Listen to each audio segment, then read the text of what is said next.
Well, greetings, race fans. We're coming at you here live tonight from Worldwide Technology Raceway, otherwise known as Gateway. And the SCSRA Cup Series starts their round of 8 here tonight. And I'll be on the call here for Intensity Broadcasting Worldwide Technology Raceway with the SCSRA Dev Sports Cards Cup Series.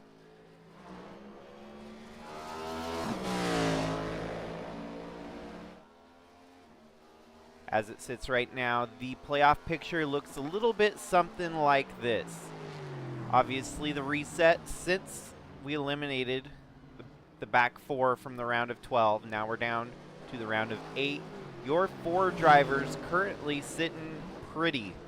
The 94 of Jesse Whittington, the 24 of Matt Parasini, the 84 of Charles Stevens, the 43 of Garrett Walden, otherwise known as the team that actually got their 1, 2, 3, 4 finish at Talladega last race. It is Cypress Academy. So they've got the lockdown on the top 4 here in the title hunt as we roll through Worldwide Technology Raceway. The remainder of the drivers still alive for the title. You got Matt Baines in the 72, Josh Hall in the 81, Ryan Gomes in the 55, and Sharon Hill in the number 5. So a little bit more variety there in the teammates. You got Josh Hall and Ryan Gomes, teammates to Neon Racing. Sharon Hill, whom races. I'll have to recheck my my brain is failing me here tonight, but Sharon Hill and Matt Baines also separate teams from the ones listed already.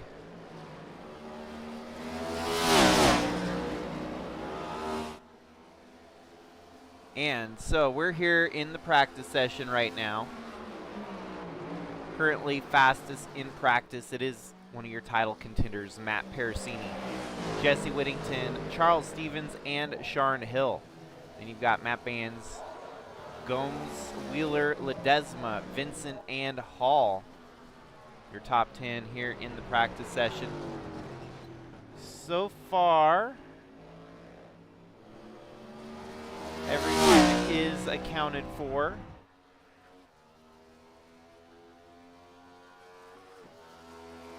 Looks like maybe we're just waiting for the 43, though, to join the lobby.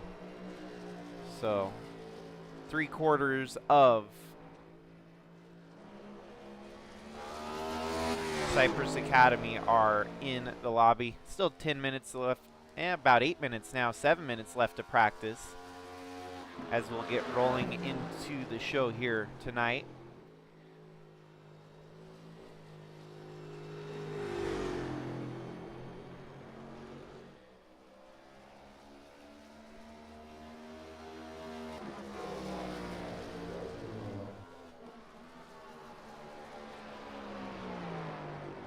Excited that Intensity Broadcasting is going to be bringing back the Afterburner 200. If you were part of it last year, there's a couple drivers that are part of this series, I do believe, that ran in the race last year. I remember seeing Buccino, or I probably butchered his name, but one of the top dogs here, obviously, all know his name. And a few other faces I can kind of remember when I ran the race last year. Should be a good one, and we're trying to get as many people signed up, so signups are still available. Check around on social media pages with Intensity Broadcasting to find out more, as the race will be held for charity. We're going to be doing charity. Half the entry fees will go towards the charity, and the other half goes towards paying out race finish results for the winning drivers. Top 5 actually gets a paycheck on the night. But the charity is going to be Breakthrough T1D. So fighting type 1 diabetes, childhood type 1 diabetes. It was formerly known as JDRF. I remember seeing that company branding before, so they have switched it up a little bit. They are now known as Breakthrough T1D, and all the charitable donations will go towards helping fight type 1 diabetes. And of course, as we have 5 minutes left, I would also like to acknowledge the other sponsors here in the series that keep the lights on here tonight. Obviously, none other than your SCSRA Cup Series, brought to you by Dev Sports Cards. Tonight's broadcast presented by Dev Sports Cards, a primary partner of the SCSRA and a consistent supporter of this league. Their eBay store has a fresh batch of auctions closing soon, from star rookies to vintage chase cards, plus 25-cent combined shipping on qualifying orders. If you want to support the people who support sim racing, check out Dev Sports Cards on eBay before those listings expire. Secondly, with our replays on the evening, presenting Butt Kicker, bringing a whole new dimension to immersive entertainment. Butt Kicker has pioneered tactile feedback technology that lets you feel the action. Whether you're behind the wheel in a sim rig, watching a blockbuster in your home theater, or in the studio dialing in the low end, with 2 decades of industry leadership, their haptic transducers convert audio signals into physical vibration, turning sounds into sensations. If you ever wished you could feel that racing shift, explosion, or bass drop, Butt Kicker makes it real. And the other support that we've got here is from the hidden opponent. In racing, everyone prepares for the competitors they can see, but one of the toughest opponents a driver can face never shows up on the timing screen. The hidden opponent is tackling the mental health battle inside the helmet, educating athletes, supporting teams, and giving the racing community language, tools, and leadership to talk about what usually stays silent. Because when drivers confront the hidden opponent, it doesn't just make them faster, it makes the whole garage stronger. So make sure to check out those links at the bottom of the page here, whether you're on YouTube, Facebook, or Twitch. Happy to have y'all in, getting ready for some racing action here tonight. I guess you could call this some short track racing. It's kind of one of those long short tracks. Definitely you're going to get some good action here tonight. Of our title contenders, it still looks like we're waiting on the 43 to roll in. So right now it sits 7 out of 8 of our title contenders lined up here, and the clock is ticking. That'd be a bummer for one of Cypress Academy's drivers to miss out here tonight, as they have the opportunity to chase a championship with all 4 drivers. But that could they could be put behind the 8 ball here tonight if they miss a race. It's not going to be an easy feat to pull off, missing one race and then having to go and rack up all the points next week in the round of 8 finale.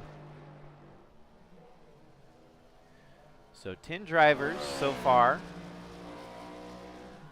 Those of you that are tuned in, make your picks. Predict who you think is going to get the win here tonight. 10 racers is still going to be a very, very intimate, very action-packed race. Still got a couple drivers in the field that have not yet won this season, so this could be one of those opportunities that presents itself for a driver like Matt Baines, Ryan Gomes, even Holden Wheeler or Jorge Ledesma Jr., Lauren Vincent, and Josh Hall. When you look at it, it's about more than half the field without a win here. Sharn Hill still seeking their first win of the season. Only your top 3 in the leaderboard have not have gotten it. They have not had winless season this year like the rest of the field behind them. And there we go. Garrett Walden right in on the buzzer beater. Joins the lobby. The 11th entry here tonight. Getting logged in. We'll see if he makes it for the qualifying session, which is going to be starting here in half a minute.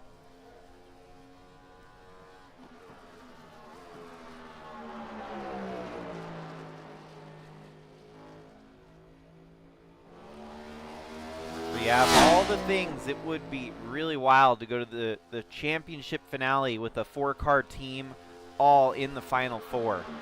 I mean, that was, you know, one of those things that we would have loved to see with real NASCAR. And now that their playoffs have been eliminated, I don't know if we'll ever get to see that opportunity present itself again, unless some miraculous turnaround comes back to the playoff system, which I highly doubt. But here we go. Getting ready for qualifying as the track resets here. Rolling into qualifying tonight, 11 cars take to the grid.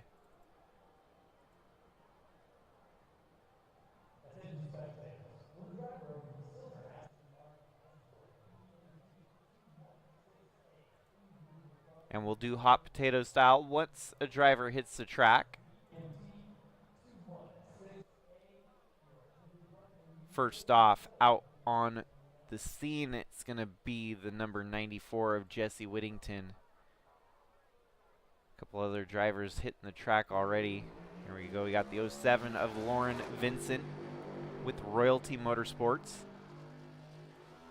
Matt Parasini with Cypress Academy. Jorge Ledesma Jr. with Royalty Motorsports. And I do, getting back to where I was at earlier, seems that Matt Baines and Sharn Hill are both part of Royalty Motorsports. So that gets you pretty much 3 teams in the mix for the title right now between Cypress Academy, Neon Racing, and Royalty Motorsports.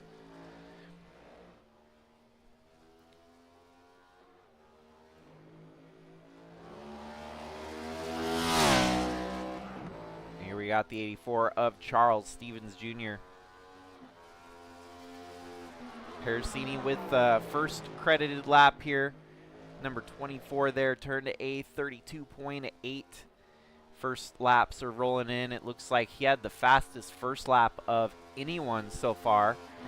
Baines second quickest at a 33.25. So Parasini laid down a blistering lap, number 1.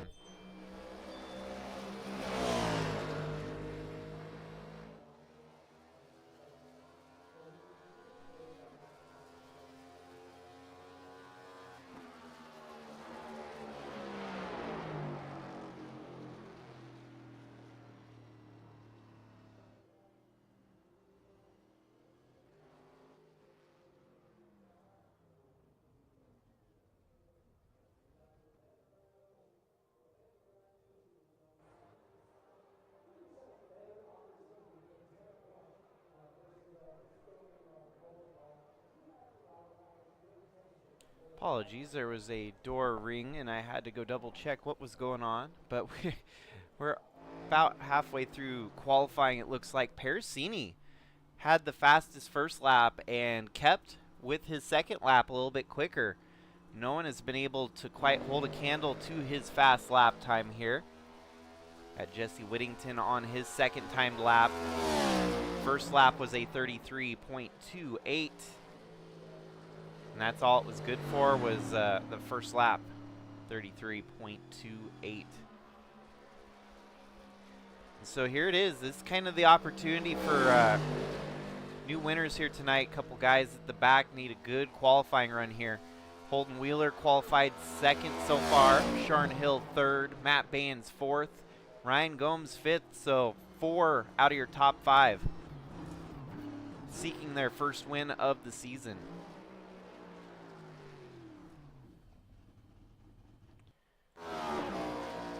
We got Garrett Walden in the 43, made it just in the nick of time, joining the lobby. Got the number 43 Valvoline Camaro there for Cypress Academy. Whoa, and he jumps up to second quickest with that lap time. Nailed it with a great hot lap there, and it's going to be all it was good for. Lauren Vincent looks like he's going to forfeit to 11th place here. No time credited under qualifying.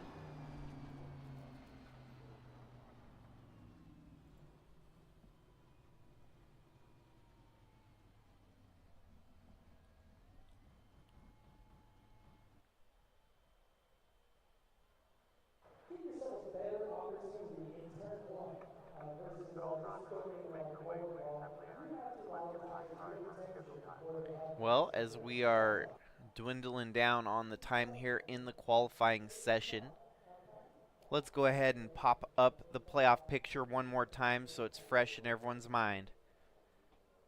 Season 11 of the Dev Sports Cards SCSRA Cup Series. Rolling into the round of 8 here. 2 races is the distance for the round of 8. Next week is an elimination race. And yeah, you don't really get much of a mulligan. You have to pretty much perform top of the barrel each week here to stay out of trouble. And you got the entirety of Cypress Academy 1, 2, 3, and 4 seeded for this round of 8. Jesse Whittington, Matt Pericini, Charles Stevens, and Garrett Walden. Then you've got Matt Baines for Royalty Motorsports, Josh Hall, and the 55 of Ryan Gomes for Neon Racing, and Shard Hill for Royalty Motorsports.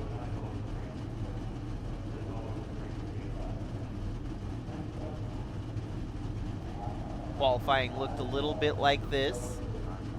Starting lineup here tonight: Matt Pericini, Garrett Walden, Holden Wheeler, your top 3. Followed by Sharn Hill, Matt Baines, Ryan Gomes, Jesse Whittington, starting pretty deep there for being the title leader at the moment, with Charles Stevens Jr.'s teammate right behind him, Josh Hall, Jorge Ledesma Jr., and Lauren Vincent rounding out the lineup here tonight.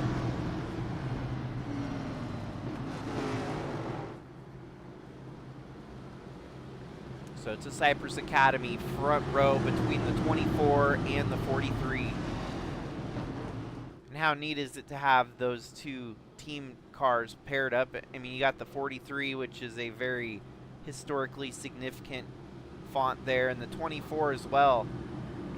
You look at the cars up front, you think Richard Petty and Jeff Gordon, or maybe even more recent, you know, some might look at it and see William Byron and Eric Jones, but either way, those 2 numbers have history behind them.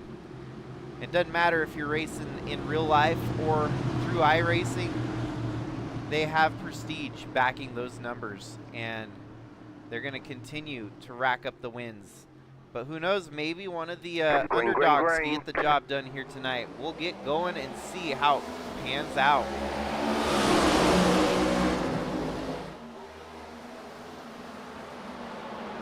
Already off to the early lead, it is Garrett Walden.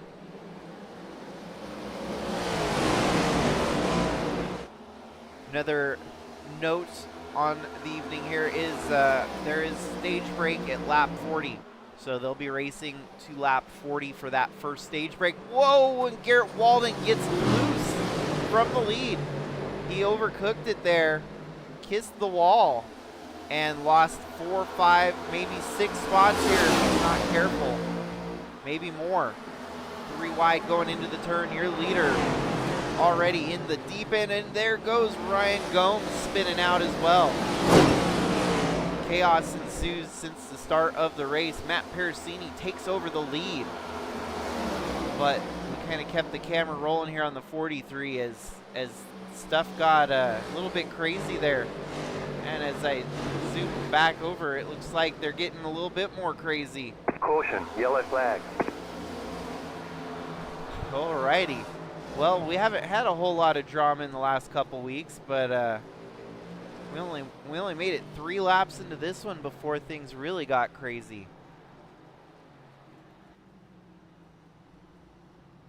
There might be a couple replay worthy moments here that we'll try to get back to.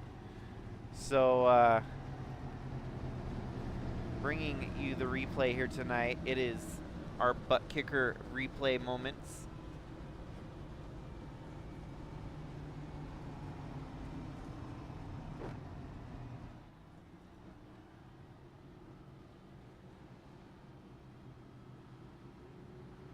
And I am trying to skim through here and find a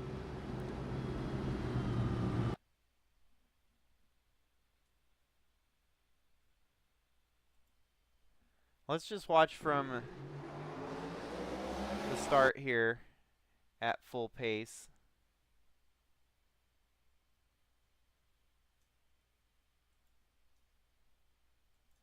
A little bit on the fast forward side here. Okay.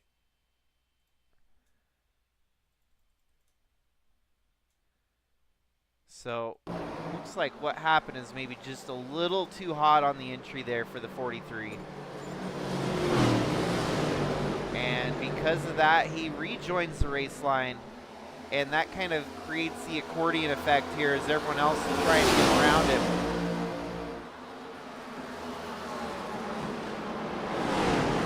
He's way high, and he just kind of took the air off the 55 there, Ryan Gomes.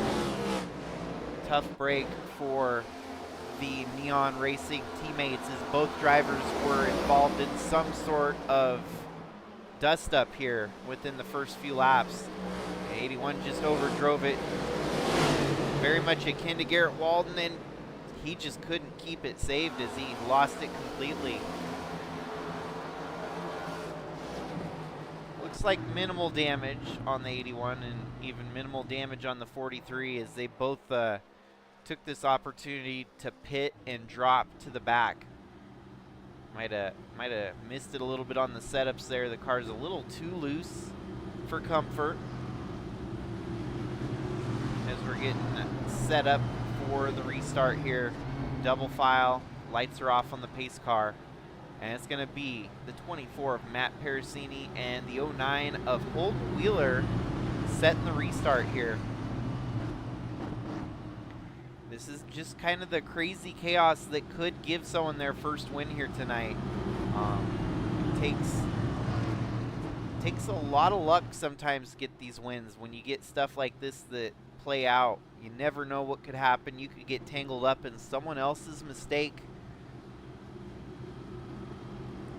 For the 43 of Garrett Walden, the 81 of Josh Hall, they've kind of, reset here, recuperate, and figure out the next attack. It might take them majority of the race to get back up to the front, or perhaps change the strategies around and go the alternate route. So we'll see.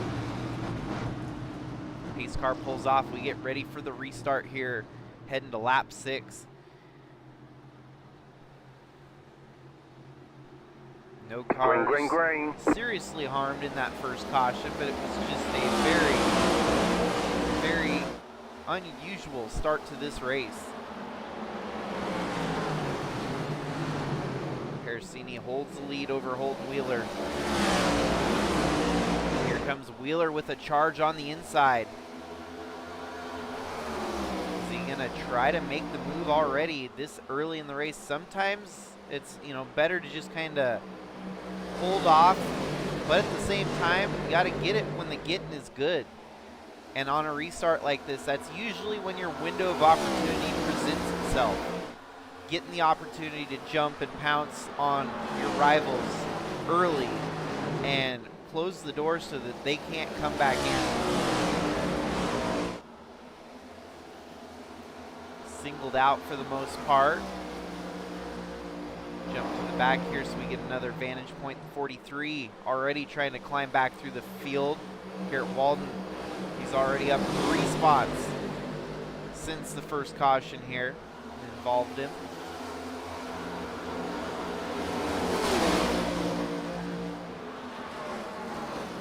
We got smoke up front. Someone cooked it into the turn a little too hot.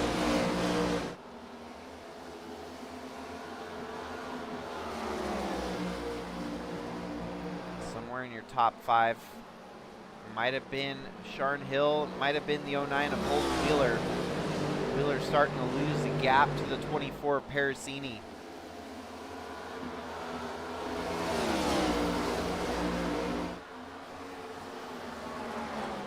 And then the 72 of Matt Band's getting a little bit out of control there. He's got the 94 of Jesse Whittington riding on his tail.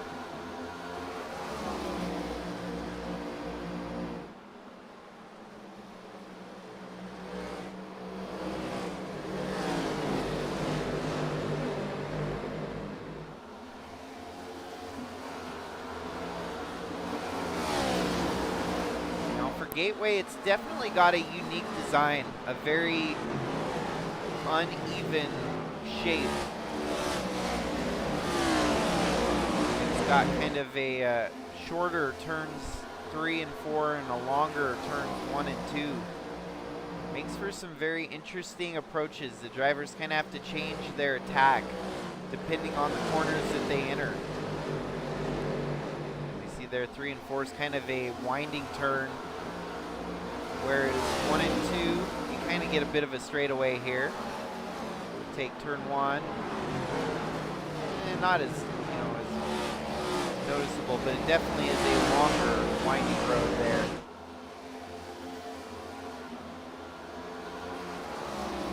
Still holding the lead, it's Matt Parasini and Holden Wheeler, Sharn Hill and Matt Baines, with Jesse Whittington right here knocking on the door of 4th place.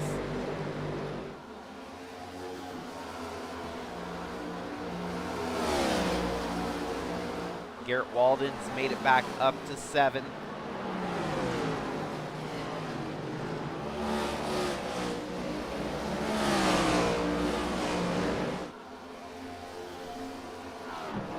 Picture's getting a little bit tighter up front here again, as we saw the 24 start to drive away, but now the 09 closes them back in.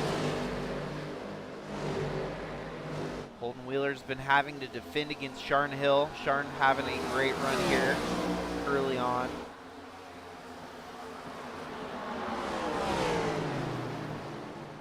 They're starting to kind of spice it up, running different lines here. You can see that each driver kind of a different approach to tackling the turn.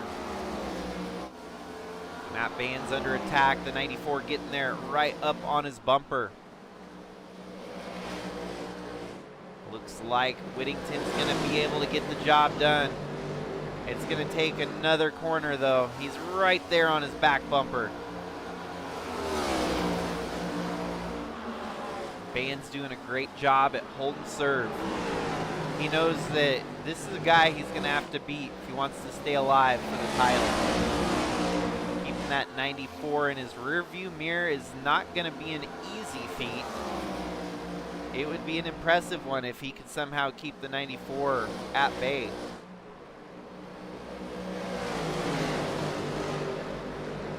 So there we have your majority of Cypress Academy running in 4th, 5th, and 6th, while their other teammate leads the way, 24 Parasini.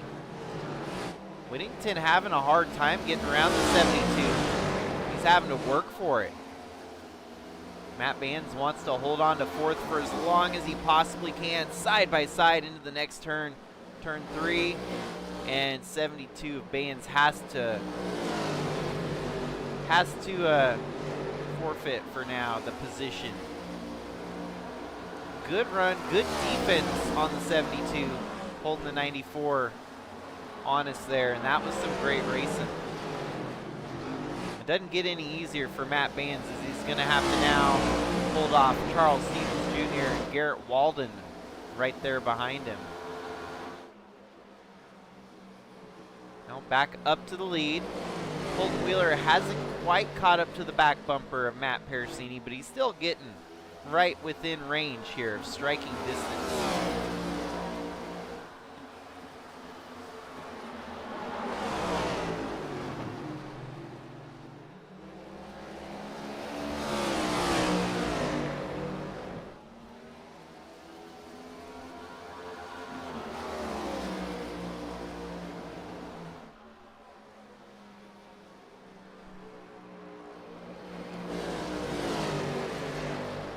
the 09 Wheeler definitely likes to take kind of that higher line approach, while the 24 keeps it a little bit tighter to the bottom.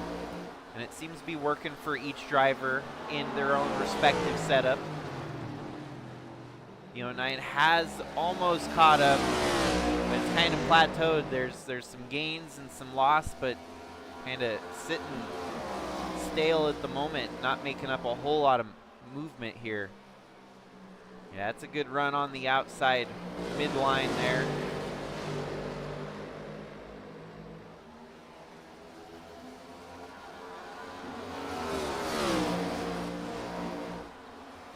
Repping the Ghost Energy Drink brand on the number 09 and the number 5, Royalty Motorsports entries.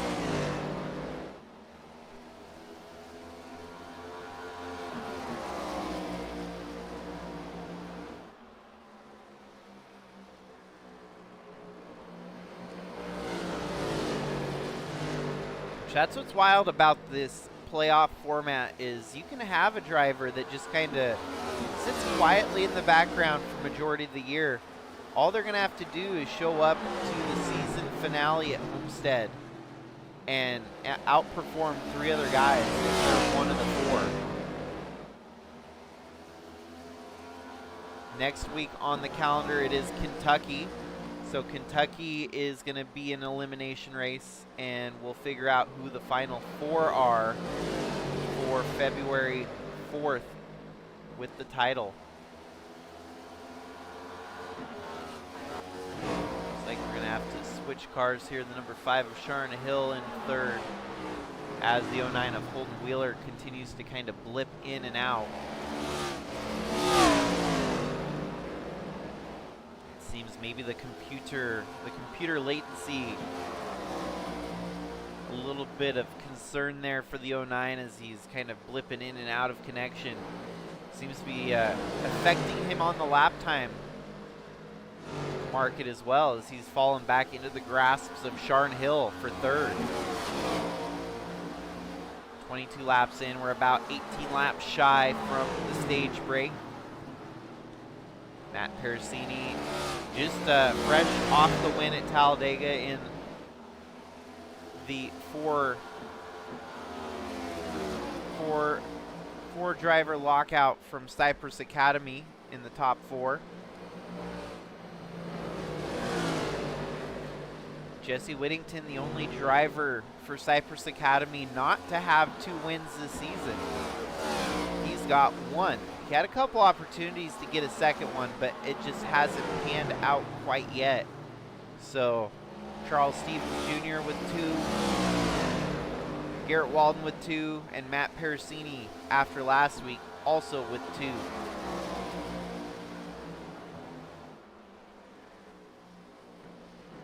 The nice part is we have all of your title contenders in the mix here tonight.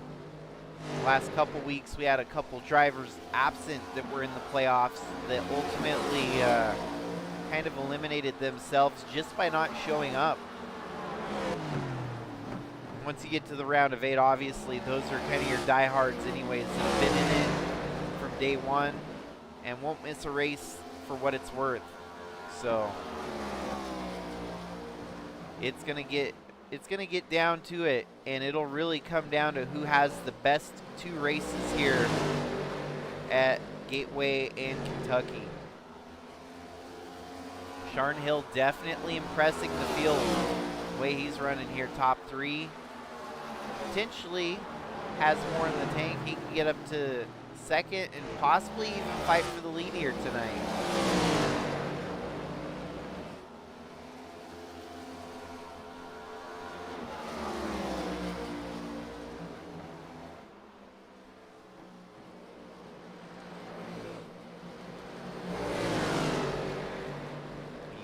Still struggling here. The 5 is caught right up to him, but hasn't been able to execute on a pass quite yet. Let's bounce around here and see some of the other close battles throughout the field. Here you've got Cypress Academy along with Royalty Motorsports. The 72 leads away in front of Charles Stevens and Garrett Walden. Matt Baines lost that position ahead of him to Jesse Whittington. And now he's under attack again by more Cypress Academy entrants.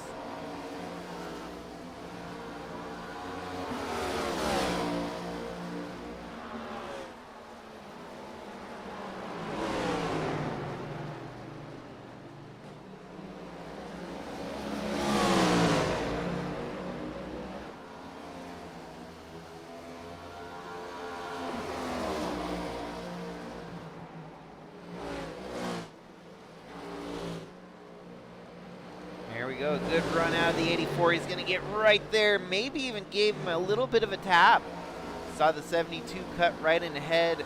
He got a little loose. There might have been just a hair touch of contact there.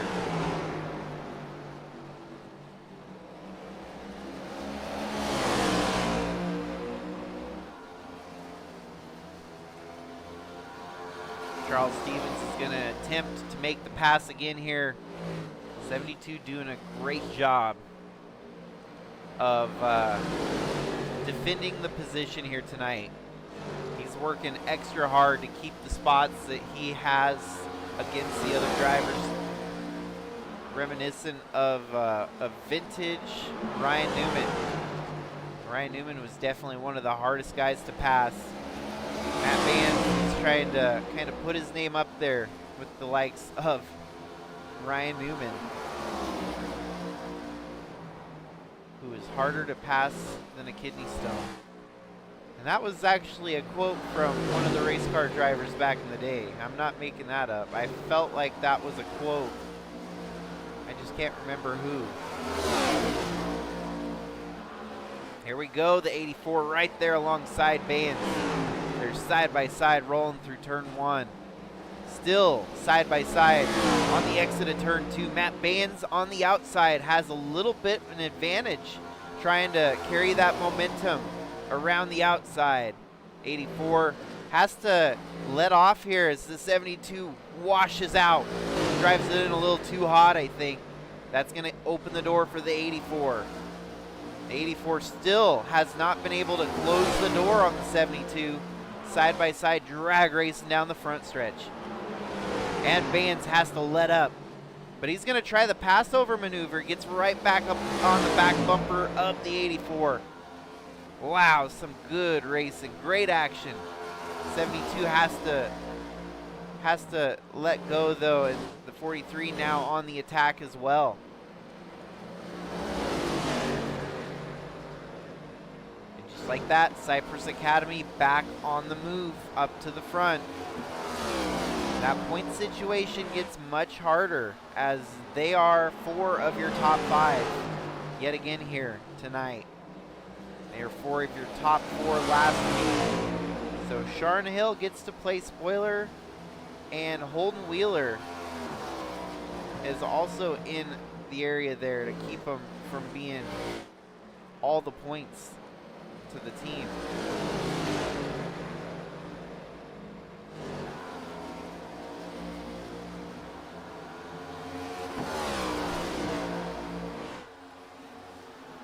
Eight laps left in the stage here. It'll put us down to about 110 to 105 laps for the final stint of the race here tonight.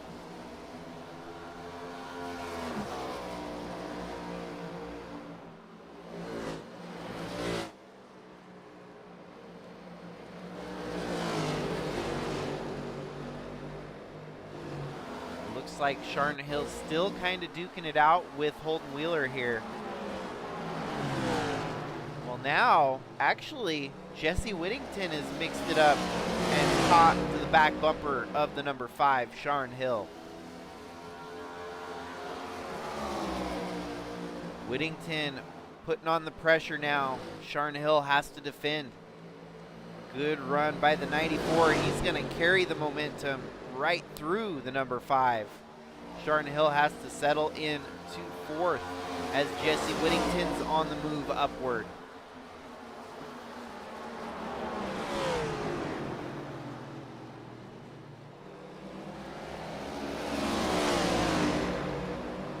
All in the meanwhile, no real drama up front. Matt Parasini kind of cruising away with it at the moment.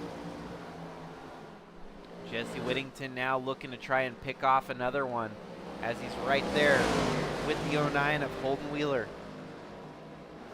He's going to stick it on the high side, kisses the wall just a touch.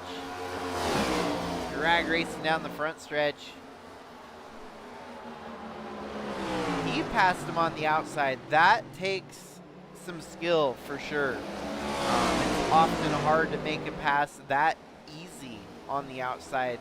That's exactly what Jesse Whittington did. He made it look easy. He's got about 4 seconds now separating him from his teammate, Matt Parasini.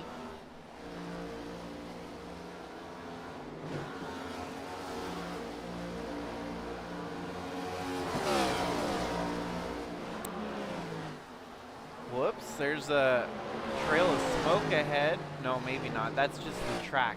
My bad. The track deceived me there. I thought the low line was a cloud of smoke, but it's just the track colors.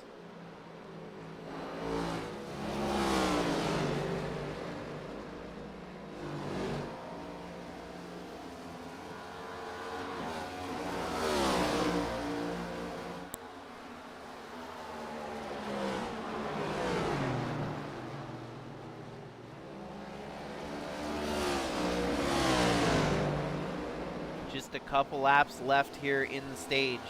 We'll hop to the front to see how Matt Parasini is doing.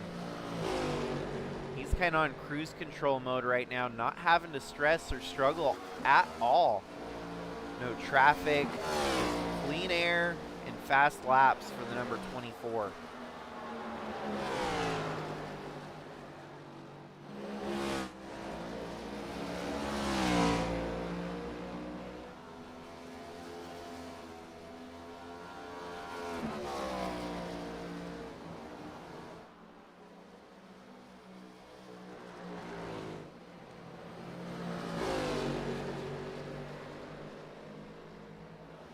Here we have it, white flag for the stage. One more lap in the stage.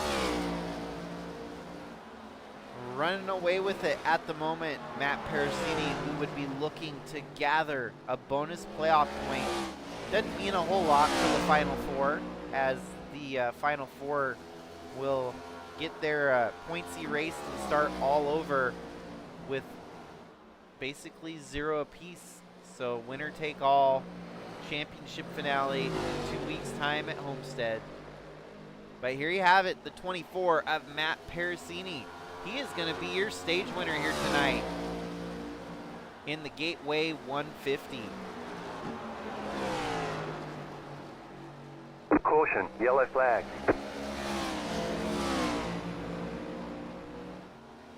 Our lone Canadian in the field here, Matt Parasini, has been stellar all year. It's hard to really discredit anyone in the field. Everyone's had a stellar year. But Matt Parasini rolling with momentum. Obviously the winner last race at Talladega.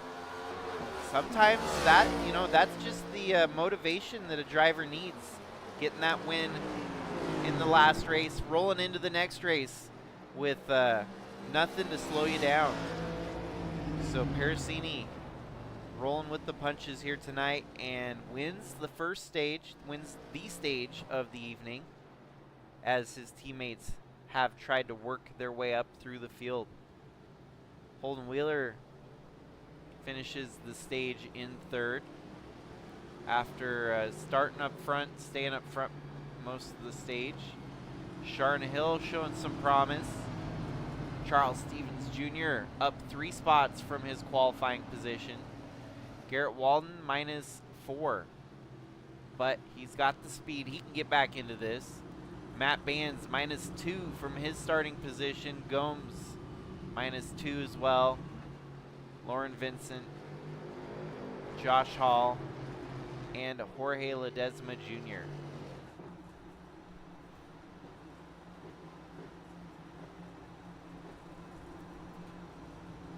Here we have pit stops as they are likely to get shaken up a little bit here.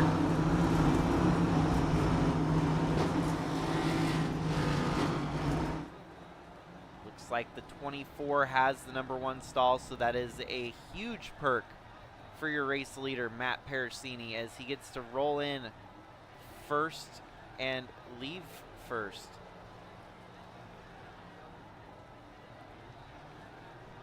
But it looks like the 94 might be putting a challenge here at the line. It's going to be the 94 taking the 24. The 09 falls back to third. Sharn Hill stays suit in fourth. Charles Stevens fifth. Garrett Walden sixth. Matt Bain seventh and Ryan Gomes eighth. Lauren Vincent, Jorge Ledesma Jr. and Josh Hall.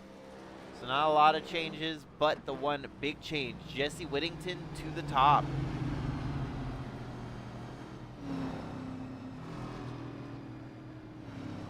You have to look pretty far back in the season to where Jesse Whittington got his first win. It was very, very far back at the start.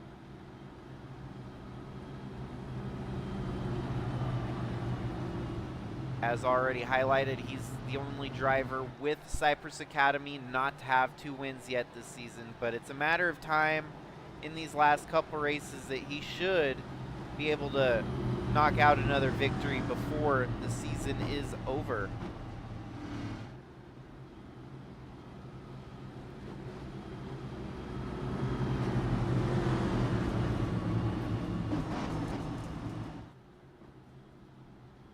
Yeah, I was back at race 3. Race 3 at Texas was when Jesse Whittington got his lone win this season. But pit strategy worked to perfection here on the first stage of the race, giving him the lead. He's been showing the speed. He was moving through the field, and now gets to restart front row with his teammate Pericini. How is this going to pan out?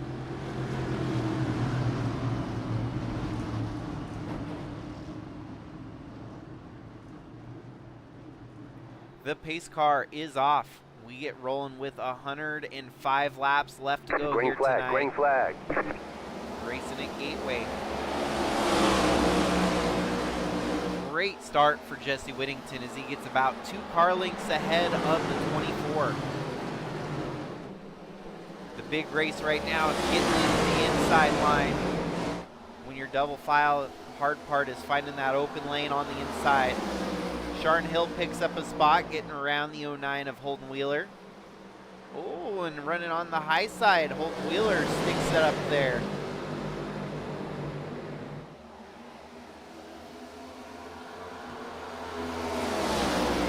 Definitely some of these drivers getting the feel down for their car after getting fresh tires and a full tank of gas.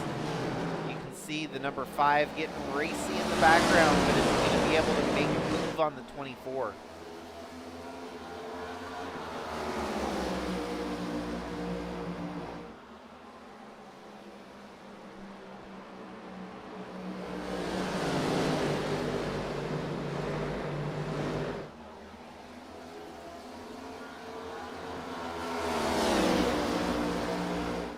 It looks like the tightest battle right now, definitely among your top 3, is Sharn Hill's right up on the back bumper of the 24. A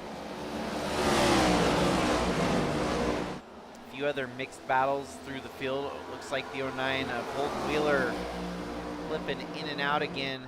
He had hit the wall there too, it looked like.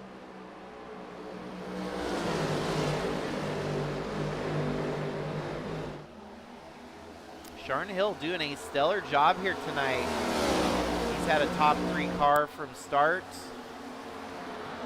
through the first third, basically, and he's proven it here tonight that he's capable of fighting for the win.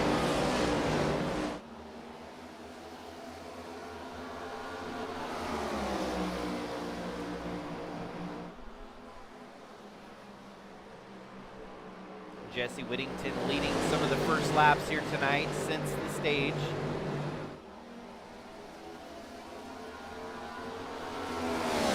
It almost feels methodical for Cypress Academy. It's like they have some plans written on a chalkboard somewhere, getting ready to figure out what's the next plan of attack.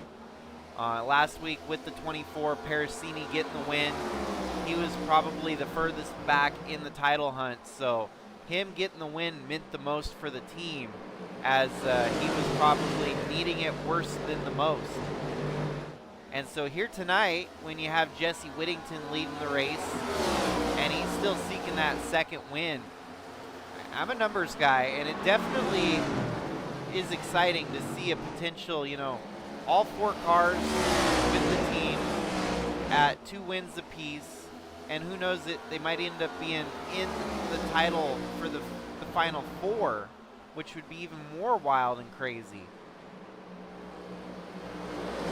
That in its own almost has to be an incentive for Sharn Hill in third here to really put the aggression on here tonight.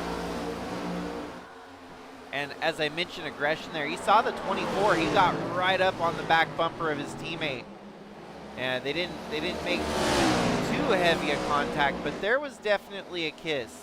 94 felt the presence of Matt Parasini as they got so close you could barely slip a piece of paper between them.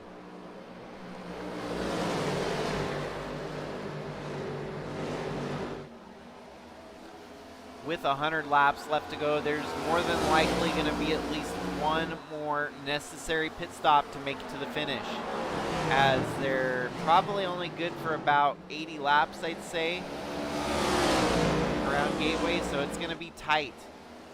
And there's really no way any of the drivers could save fuel long enough to make it all the way to the finish. But who knows? I could be eating crow at the end of the night. Last couple races, especially Talladega, you could tell that it kind of turned into a gas mileage race. Right now, I'm not seeing those strategies really panned out yet. You can definitely tell by the vibe of a race whether it's turned into that fuel mileage race where everyone's kind of just lollygagging along. But tonight, the intensity's there. We're seeing some battles for the lead.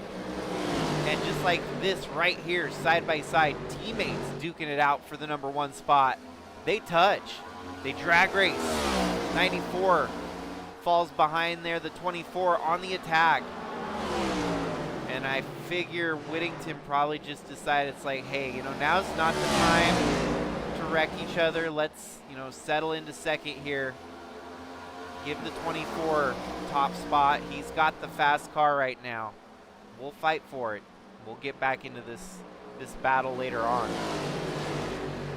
So great run here for the 24 team. Matt Parasini has got that car set up on a rail here tonight. It has been cruising up front.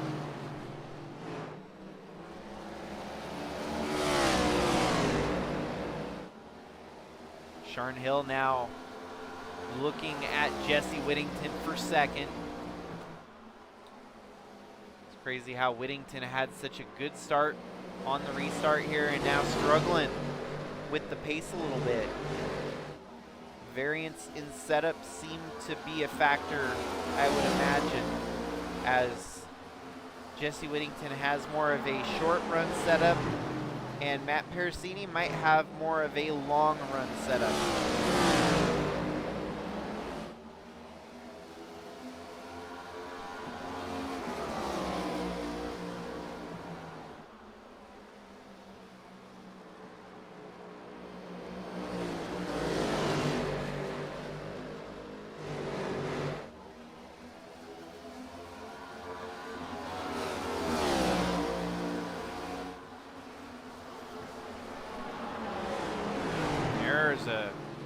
An attempted pass on the outside. Sharn Hill driving around the 94 here.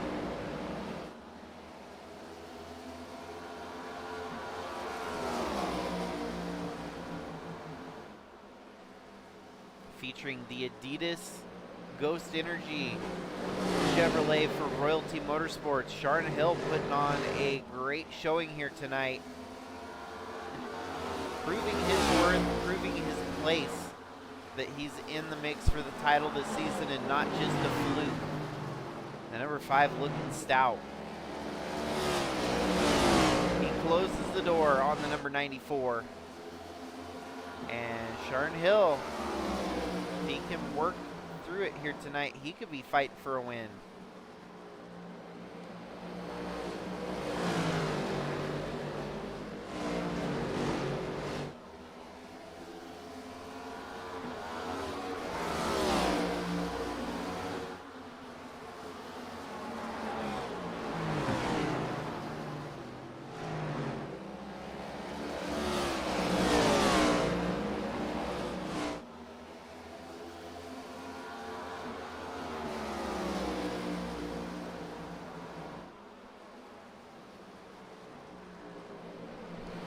Another tight battle on the racetrack. We're going to have to go back to 5th place Garrett Walden, who's trying to close the gap on Holden Wheeler. But it's still pretty distant. You got about a 2-car length. That's really the closest action on track between drivers. Everyone else is about a half second or more separated from the person in front of them.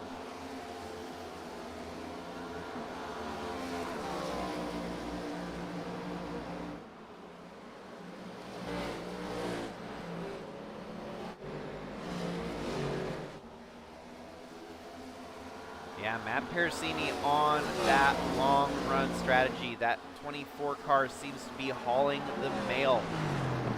Sharn Hill keeping him honest, trying to run him back down, but it's going to take some patience. It's going to take some work and possibly even some ingenuity to find his way around the number 24 of Pericini there.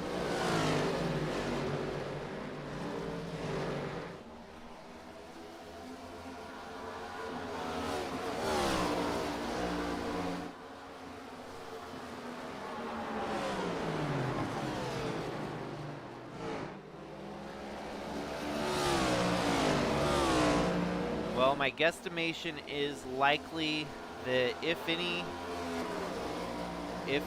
it stays green without any caution, we'll probably see him start heading down pit road around lap 110 to 120 to make it to the finish here tonight. But that's just a guesstimate. This track, very unique in its setup, very rare, pit windows when you look at track types. That usually your 1.5-mile tracks are pretty consistent. Your 2-mile super speedways are often pretty consistent. You can kind of hold the same guesstimate true for most of the tracks that are similar in size. The closest thing we could compare this to would definitely be Richmond. Under a mile, but definitely over half a mile.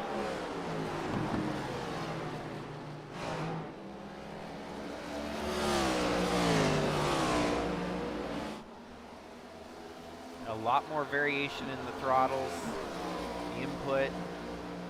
And so, yeah, there should definitely be one round of pit stops regardless here tonight.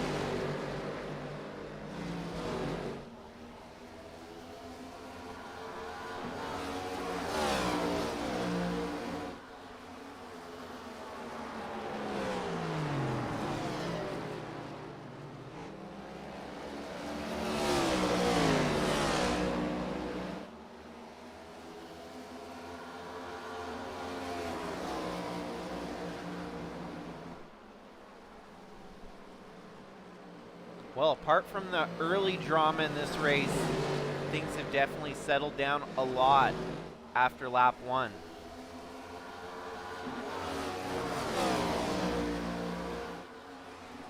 "66 laps and counting." Matt Pericini has held the lead for nearly 90% of the race here tonight. The other driver to lead was Jesse Whittington there for a brief moment.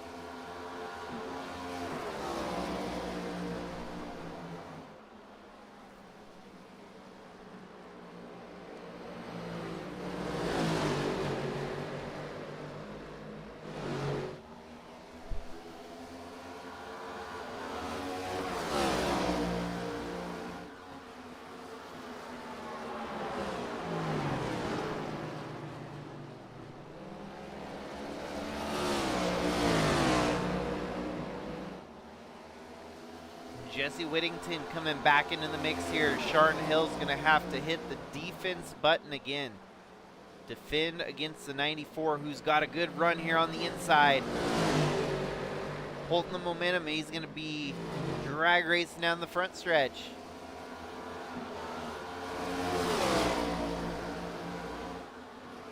And there you have it. Jesse Whittington back up to second. Sharon Hill back to third.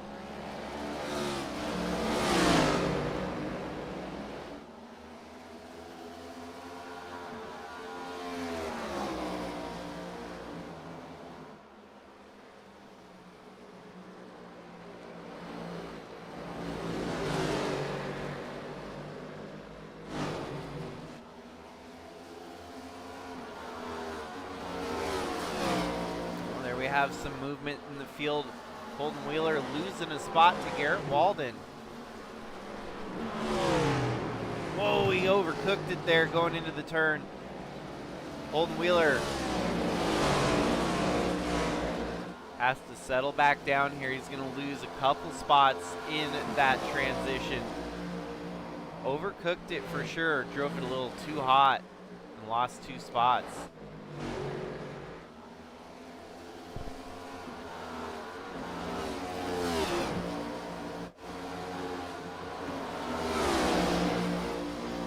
I'm really surprised and impressed here with Matt Bands having a great run here tonight. Top 5 speed. Very capable of maintaining a top 5 here tonight. Not very often have we seen him with top 5 speed, but he's performing very well here at Gateway. And with a little bit of luck, he could be in the mix one way or another here tonight, fighting for a top 5, maybe even a top 3.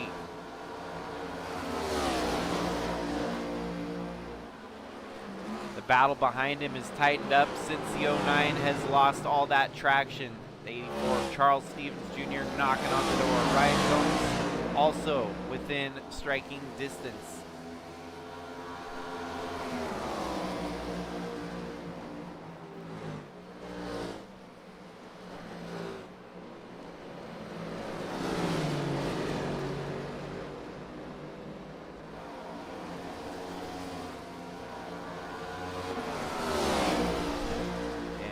Almost to halfway here tonight, folks. Matt Persini has been putting on a clinic so far. Jesse Whittington running in second. Sharon Hill in third. Garrett Walden and Matt Bands. But Bands, he's going to be under attack here if he's not careful. 84 getting alongside the 09. Stevens with a good run here. Closes the door on Wheeler. He's going to try to draft off the 72 and hit the entry on the 72. Side by side through turns 1 and 2. Drag racing down the backstretch.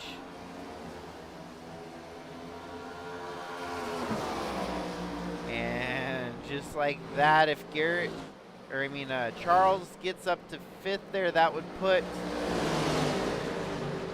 the team all 4 in the top 5 again.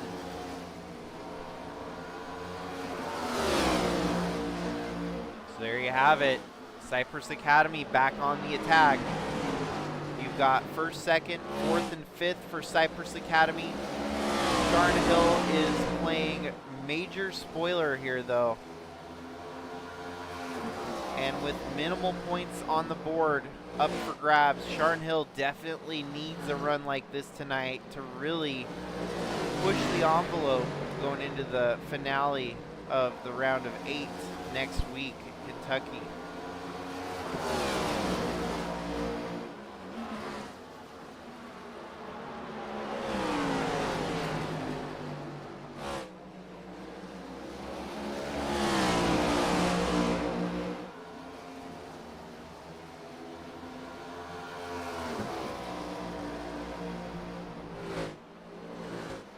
Still have 10 cars on the lead lap. We're going to go ahead and do a through the field here,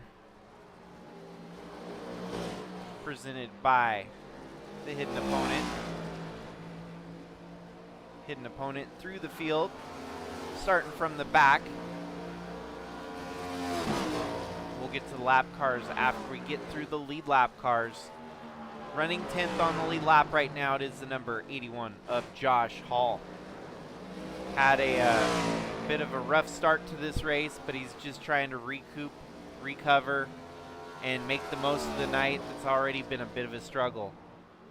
Look a little bit further up the track. Got the 07. That is Lauren Vincent getting around the lap traffic there of Jorge Ledesma Jr. Moving up to 8th, you've got Ryan Gomes, the number 55, Caterpillar Ford Mustang.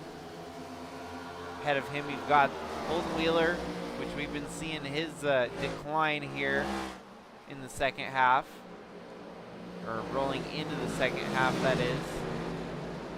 Matt Bands running in 6th, the stellar night so far, but not able to keep the Cypress Academy drivers behind him. Cypress Academy with Charles Stevens Jr., Garrett Walden. Those two drivers, the bottom of the top 5, with Sharn Hill in the middle. Looking to play spoiler here tonight on the Cypress Academy parade. You got Jesse Whittington running in 2nd. And of course your leader, none other than our resident Canadian, Matt Parasini. And that was through the field as presented by the hidden opponent here tonight. SCSRA Dev Sports Cards Cup Series. And we're down to 70 laps to go. We just got past the halfway point here tonight. The racing action has kind of fallen flat a little bit. Not a lot of action throughout the field. We do, though, have another tight battle brewing.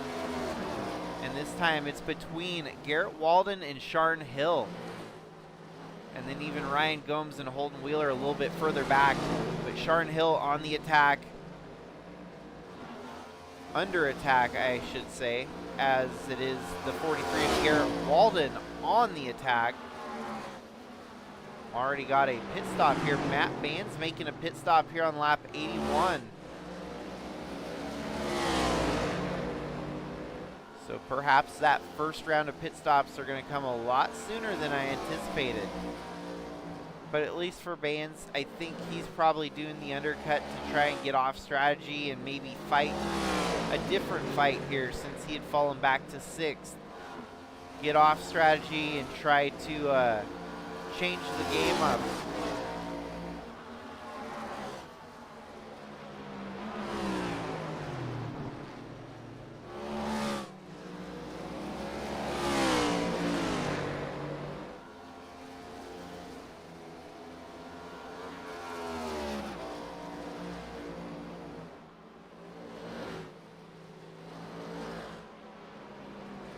Of the leaders, who's going to be the first one to pit? That undercut is typically a winning move, but lately the overcut has been the one prevailing, as a driver can wait to come in later, take a smaller parcel of gas, and get back out on track. The tires on these next-gen cars, they just don't really go away. I guess it kind of depends on, you know, which track they're running at. You look at tracks like Bristol. Bristol, for whatever reason, eats through the tires for breakfast, lunch, and dinner. But at other tracks, some drivers might even just do a 2-tire swap, where you typically would take 4 tires to go faster. Guarantee there's one driver that probably wishes he took 2 tires at the end of the season last year. And I'm talking about Denny Hamlin, of course, where it all came down to the championship, and where it's like one of those, like in the Super Bowl when the Seahawks decided to throw the ball at the 1-yard line instead of run the ball. Denny Hamlin basically pulled the exact, had the same energy there of a move. It might not have been his choice solely, but I mean, if you look at the Seahawks, that might have been on Pete Carroll to try and get Russell Wilson to throw the touchdown. You might be able to look at the crew chief for Denny Hamlin thinking, you know, let's do something clever that no one would have expected, but it backfired in a very, very terrible way, costing Denny Hamlin the championship. Super Bowl is just around the corner. Out of all the teams, I'm still surprised that my Seahawks are in the mix for it. Been a weird year for sure for football, but it should be an interesting matchup heading into the Super Bowl here this year. I'm impressed with just the Seahawks in general have had to play their division the entire way through the playoffs. 49ers and now the Rams. At the end of the year, they would have played their division 8 times out of the 19 games they've had to play this year, which is just wild and crazy to me.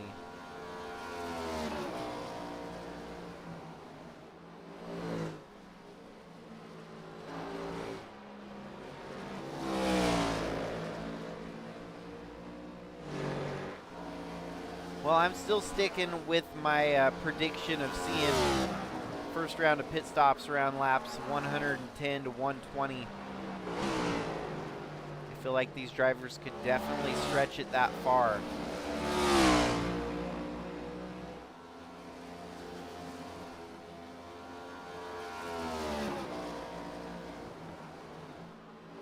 And I just also wanted to give everyone a reminder here at the halfway point about the Intensity Broadcasting schedule for the rest of January here.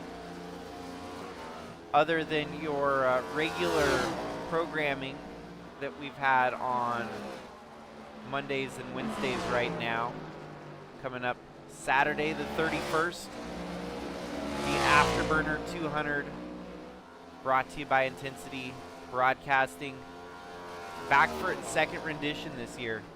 Last year was a charity race. This year it's going to be a charity race again. And the charity benefits go towards fighting childhood type 1 diabetes.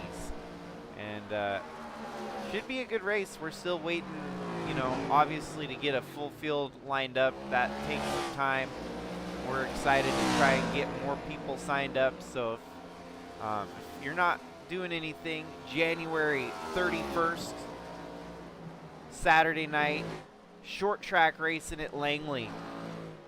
And it's going to be in the ARCA car, the new ARCA car to be exact, as the winner will get to take home a portion of the entry fee. Half the entry fee goes towards charity and the other half goes towards the pot, goes towards the purse for the winner and second, third, fourth, and fifth on the night. I'll be on the call for that race. I'm excited about it. Hopefully we can get more people signed up and put on one heck of a show. So mark your calendars, folks. January 31st. Intensity Broadcasting. You don't have to go anywhere. It's going to be right on this channel here, the one you're watching right now. So if you had heard about it, which some of you that are tuned in probably have heard about it, hopefully get the opportunity. I know sometimes it's a little bit harder to plan your schedules on, you know, on the whim and stuff with just short notice of 2 weeks like it is. But we're hoping to kind of get this event to a high point and keep it there going forward. Second running of the Afterburner 200. It's going to be a good one. But of course, before we get to January 31st, we still got another race here in the SCSRA Cup Series coming up next week here at Kentucky. A round of 8 eliminator. And boy, is it looking very, very daunting for anyone not with Cypress Academy. They've got 1, 2, 3, 4 locked up right now.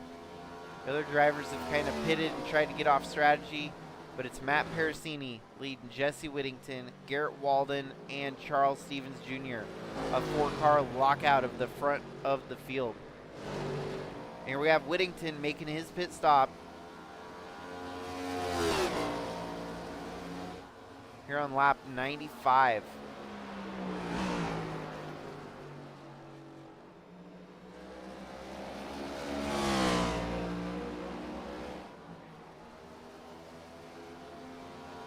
"55 laps left to go in the race." Pretty much cutting it down the middle here is what Whittington did. From lap 45 to lap 95, he put about 50 laps in.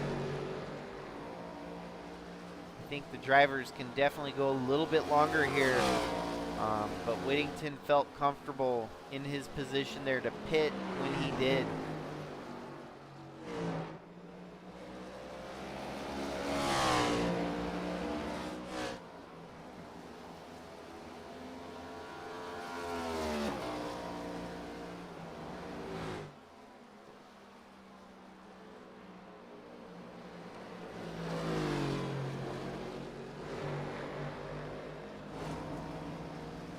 More takers down pit road. The last 3 cars not yet to pit. You've got Matt Parasini, Garrett Walden, and Lauren Vincent. The last 3 cars on the lead lap here. Maybe holding off as long as they can. Closing in on lap 100 here in a few laps.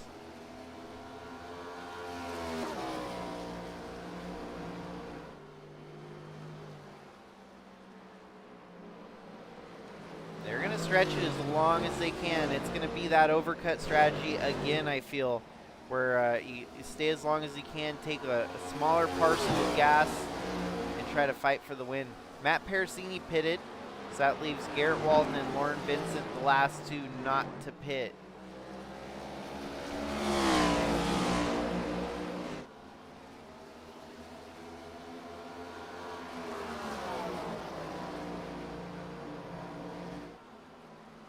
Finally, heading down pit road, you've got Garrett Walden relinquishing the lead here. Wow, Lauren Vincent staying out a little bit longer. He kisses the wall there as you jump over to his camera. Doesn't look like he's going to get an opportunity to lead a lap at all, as he's probably going to have to pit now. Credited with the lead lap off pit road, though. Garrett Walden crossed the start finish line, heading down pit road, led this lap. So now Lauren Vincent is going to take over the lead. For how long? Don't know. He is coasting. It's like he turned off the fuel in the turns, so maybe a bit of gamesmanship here from the 07 of Lauren Vincent, but it's not going to be a winner of a strategy. Man, he's not even going to get an opportunity to lead a lap, as it looks like Holden Wheeler is going to be the one to beat him to the start-finish line here. Yeah, sure enough, Holden Wheeler cycles around to the race lead now. He's got that position over Sharn Hill and Jesse Whittington. See, here is the situation that that's what you get for the undercut pit stop. Get out front, get out on fresh tires, turn faster laps, and there you are, back out front leading the race, while the others are just now warming their tires back up to get going. Now, the 10-lap window could be a big kind of a game changer if this race stays green, or even if it gets a caution. You know, if there's a caution, then it stacks everything back up. These drivers up front with older tires could be a sitting duck.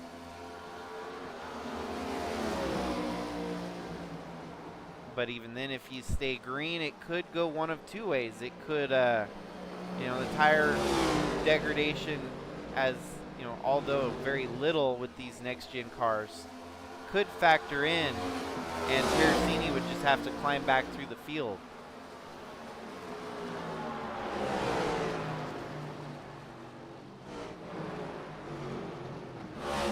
Kind of surprised that Matt Perosini lost as much time as he did, but definitely nowhere in sight with the leaders.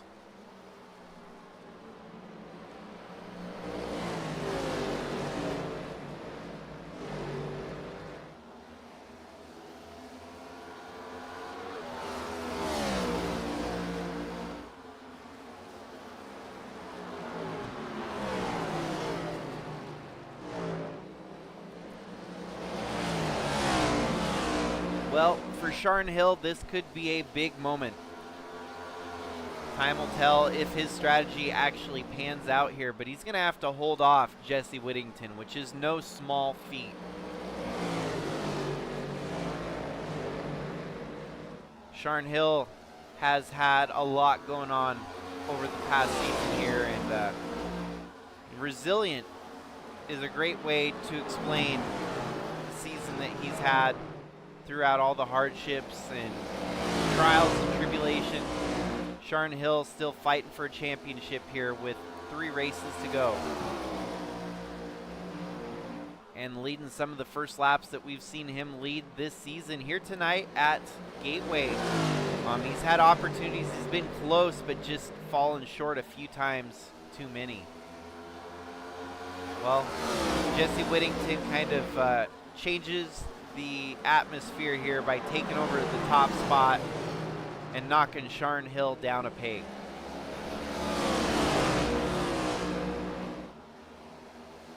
And I do feel like this could be some of the tires kicking in here. As you see, that is the 24 of Matt Perosini trying to get his lap back. He's going to have to get around his teammate there in Jesse Whittington. But for Matt Perosini, he's either going to need a caution or hope that the rest of the tires drop off a cliff here tonight. And there he is. He's going to get his lap back, which puts him kind of in the safe zone. If we do get a caution, he'll be back on the lead lap for certain. That'll open up another kind of crossroads of what would you do? Do you stay out when everyone else would probably expect to pit? Your tire, situation would then go in the other direction where you'd be on the old tires and everyone else around you on new tires. So, given if we actually do get a caution, that'll come up and would really give you kind of a crossroads on what strategy to take. One thing I know for certain is how well Cypress Academy works together as a team. They methodically kind of dissected Talladega last week. And after the race with interviews, kind of came down to finding out they'd all kind of planned it out. Talked it over all week, did the sim sessions at Talladega, and just got really, really good and comfortable. Racing with each other at Talladega was like second nature. So here tonight at Gateway, possibly having done the same things that they did. Sim sessions, cooperation, teamwork. And it's definitely showing a success rate from that team as they are still fighting for a win here tonight.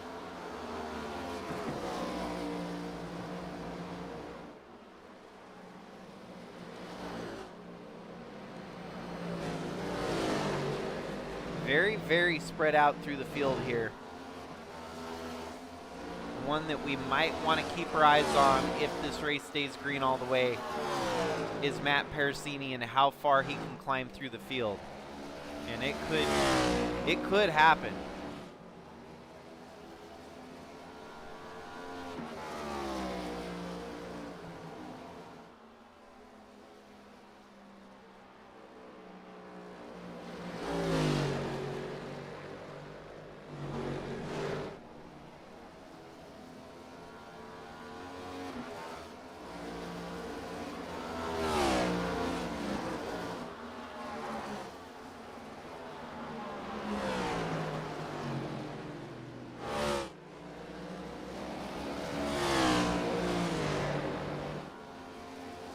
So I'll keep an eye on that up above. It looks like he's going to have to knock off about a second a lap to catch up to the leader.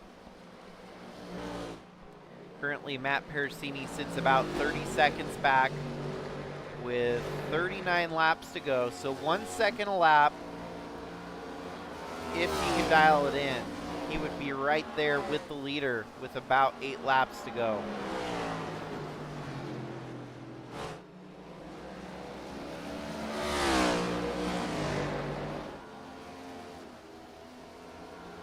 Definitely check back in a couple laps to see where that differential sets. But in the meanwhile, Jesse Whittington holding the lead steadily over Sharn Hill, Holden Wheeler, Garrett Walden, and Matt Baynes.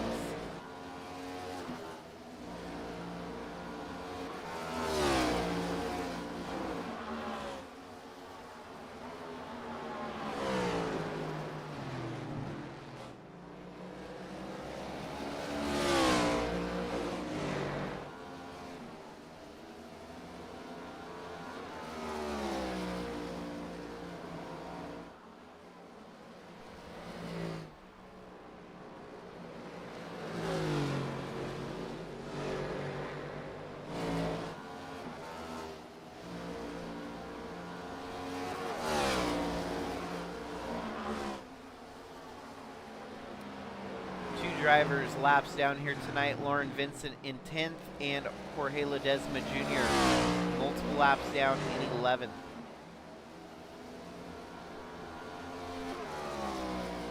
"35 laps left here in the action. Jesse Whittington seeking that second win here in 2026 now. The 2025 to 2026 season 11 of SCSRA Cup Series. Getting interesting, but I don't know if Pericini is actually going to close that gap. 35 laps to go, and he's still 30 seconds back, so even if he knocks off a second, he would only be within striking distance with 5 laps to go.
Not a lot of drama as we continue to follow the leader here. Let's go ahead and shake things up with another Through the Field presented by the Hidden Opponent.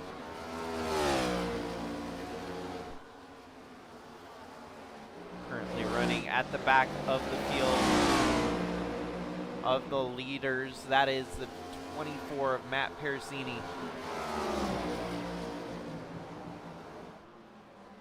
And as we've been keeping an eye on it, he could potentially still run the gambit here, but it's going to take almost a miracle to make it through the field here tonight. He got by Josh Hall there in the process, knocking Josh Hall back to 9th. 9 cars on the lead lap. Josh Hall in 9th. Matt Pericini in 8th. Ahead of that, you've got Ryan Gomes, number 55, running in 7th. Charles Stevens Jr. running in 6th. Matt Bands running in 5th. Colton Wheeler, 4th.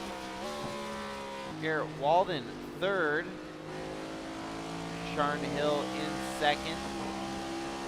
And Jesse Whittington, your leader.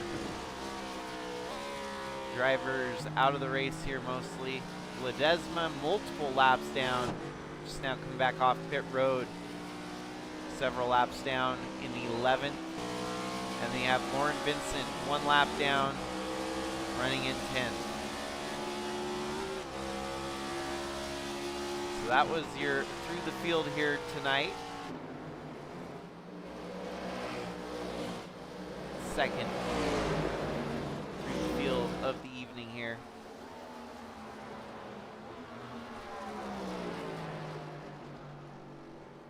And Jesse Whittington making it look easy right now, as he's got a 3.2 second advantage over Sharn Hill. Oh, the 81 loses it in front of your leader.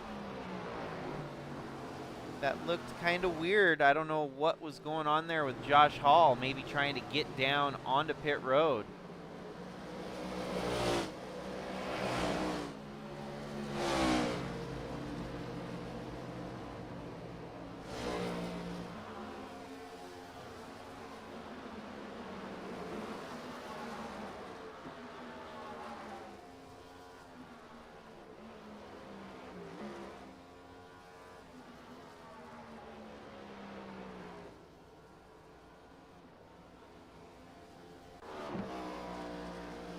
See the replay here on 81.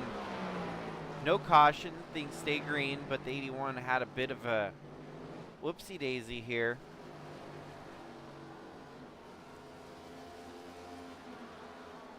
Committing, and then all of a sudden just hooked hard right. What a weird turn of events there. He's able to execute coming down pit road though anyways.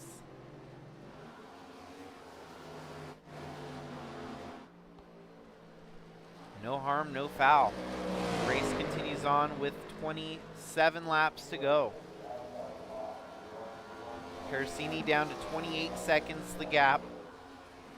25 laps. He's going to have to get more than a second a lap to even think about catching Jesse Whittington. Some folks are pitting again, which is actually kind of surprising because I figured they would probably try to run it to the finish. Sharn Hill forfeiting a podium finish at the moment, dropping back to 9th, a lap down on his pit stop here. So the only way it's going to work out is if everyone pits again. Sharn Hill might be able to luckily gain some spots back and get in the mix, but might have just lost a chance to win it. Might have just created a chance to win it. We'll see.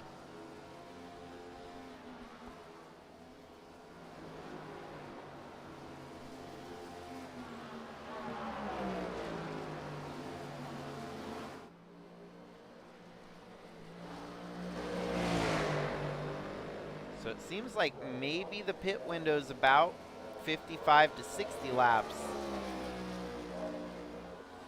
Which then again, I'm still surprised that there's a couple drivers that would have to pit again. Now Matt Bands is coming down pit road. So strategy is the name of the game here tonight. These drivers kind of throwing out the wild card.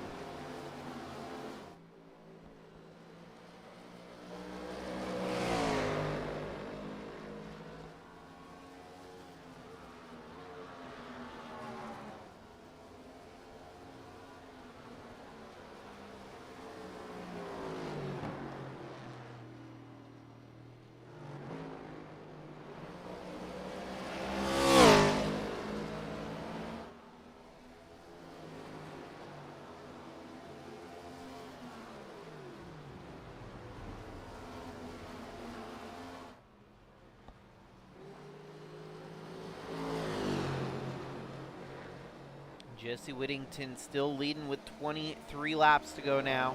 He's gotten a 2.5 second lead over Garrett Walden. 5+ second lead over Holden Wheeler. Charles Stevens Jr. in 4th, and Ryan Gomes steadily increasing his position here tonight up to 5th.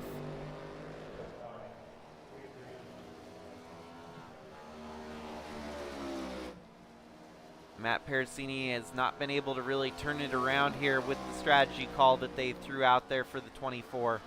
I'm thinking for him it's going to be run it till it runs out of fuel, basically. The other drivers, on the other hand, we'll still have to wait and see if they are in need of a final round of pit stops. As we already saw, the 5 of Sharn Hill pit, 7 of Matt Baines.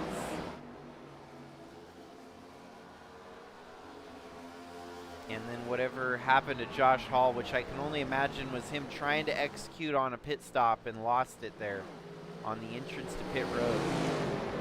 Wow, Garrett Walden has closed the gap on Jesse Whittington. Where did this come from? Whittington, I think, must be on fuel save extreme right now because he had a near 3-second advantage on the 43. And there you go, 43 swaps the lead. Walden takes over the top spot. Whittington back to 2nd. Someone's going to end up saving at the pump here tonight. Is it going to be Jesse Whittington? Or could we see someone else sneak one out here tonight?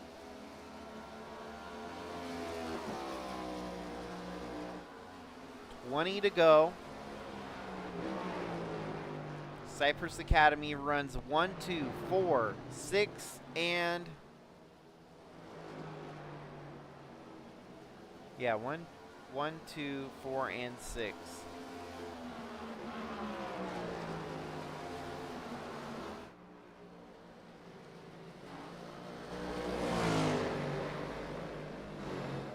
Very, very peculiar. I did not know that Whittington would let the lead go here just as easy as he had taken it. Garrett Walden kind of came blowing through, but is Garrett Walden going to be burning up too much gas here? Is it a Hail Mary thrown into the end zone, hoping for the best to happen? Laps are definitely working in his favor as they are dwindling down here with what will be 18 laps to go.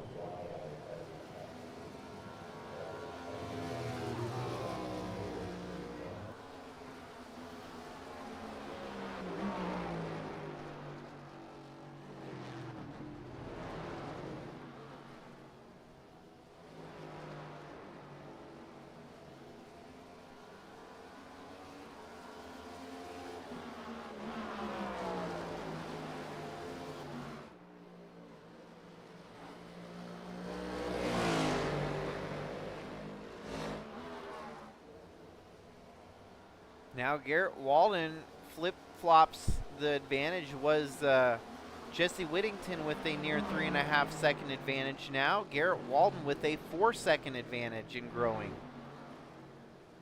4.5 over Whittington and about 8 seconds over Holden Wheeler.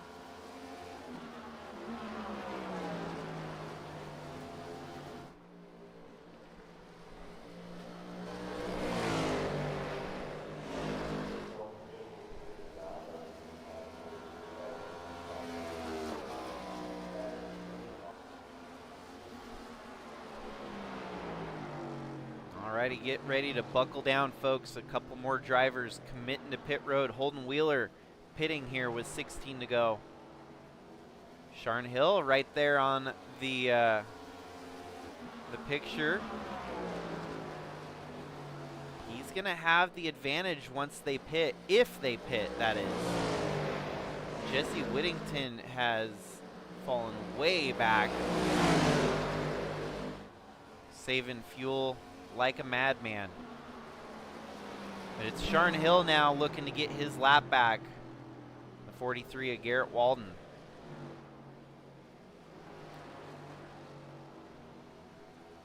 And then, of course, with Pericini, is he going to be able to stick it out and run the rest of the race without making a final pit stop even, perhaps? The fact that he had stretched it as long as he did on the first round was his long game to try and stay out all the way to the finish without making another pit stop.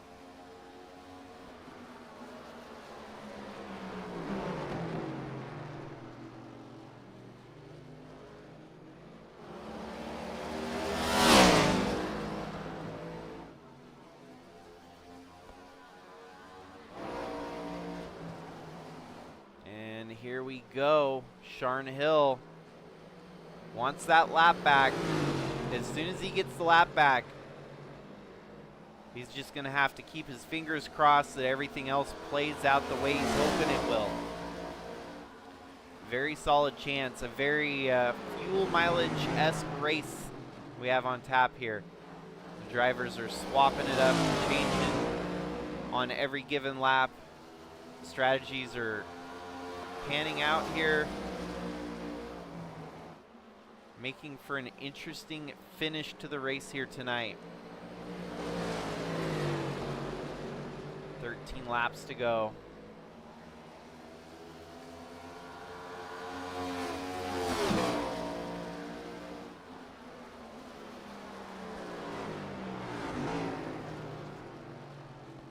And yet somehow, with all the differing strategies here tonight, with 12 laps to go, Cypress Academy still has 4 of their top 5 with their drivers.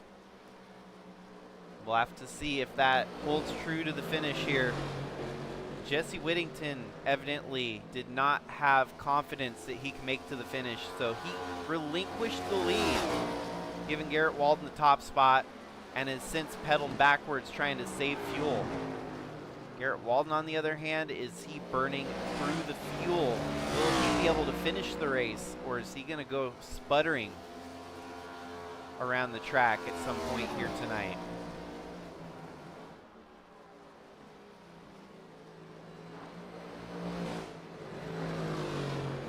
You can count the laps on 2 hands now. 10 laps to go.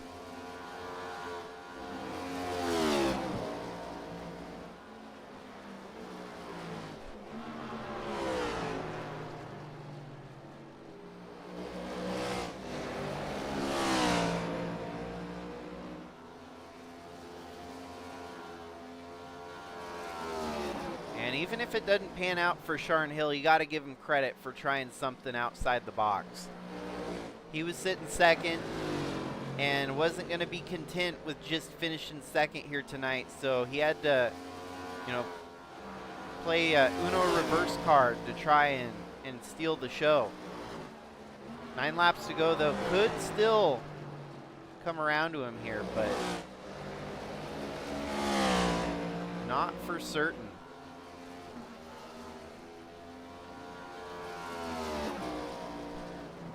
What's insane to me is how Garrett Walden is just driving away with the lead, has an 8-second lead over Whittington, and then 20 seconds plus over the rest of the field. So,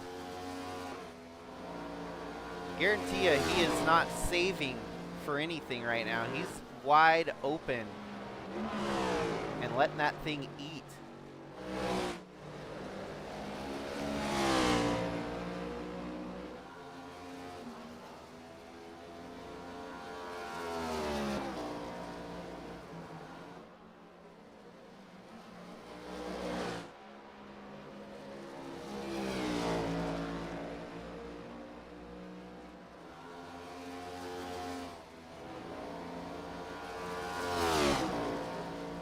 Alrighty, 7 laps remain.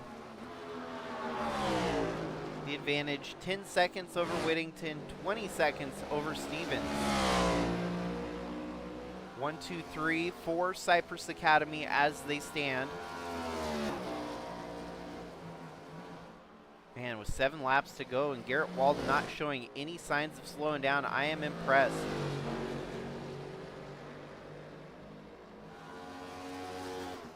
Almost have to factor in the fact that fuel is probably a concern at some point here for the 43 team.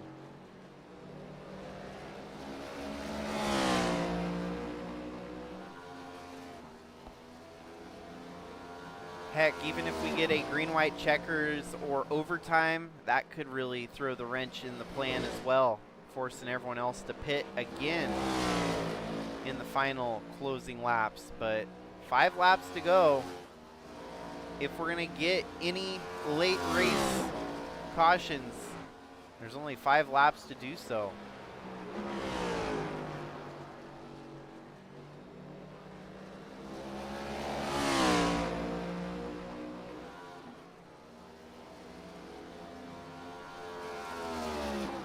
Garrett Walden eyeballing his 3rd win of the season. Would put him as pretty much a deadlock into the final 4 with the win here tonight. Jesse Whittington, Charles Stevens Jr., all of which would be leaving here with great points in the top 3 and the top 3 in the title as well. Parasini won't be too far off. Ryan Gomes trying to keep them on their toes.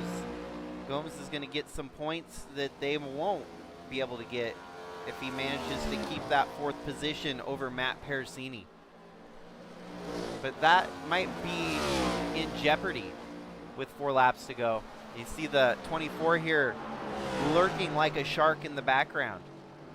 Could we potentially get back-to-back weeks of a 4P with the entirety of Cypress Academy locking in the finish positions of the top 4? That's a tall order, and Parasini's right there. He knows that is on the line, I'm sure. Figuring, getting around the 55 would be huge for the team rolling into Kentucky next week. And we know that the 24 has kind of been saving his stuff to run to the finish here. He's closed that gap to half second, was about 1 second just a lap prior. So half a second cut into that position. He might be knocking on the door. Walden, on the other hand, still walking away with it. 2 laps to go.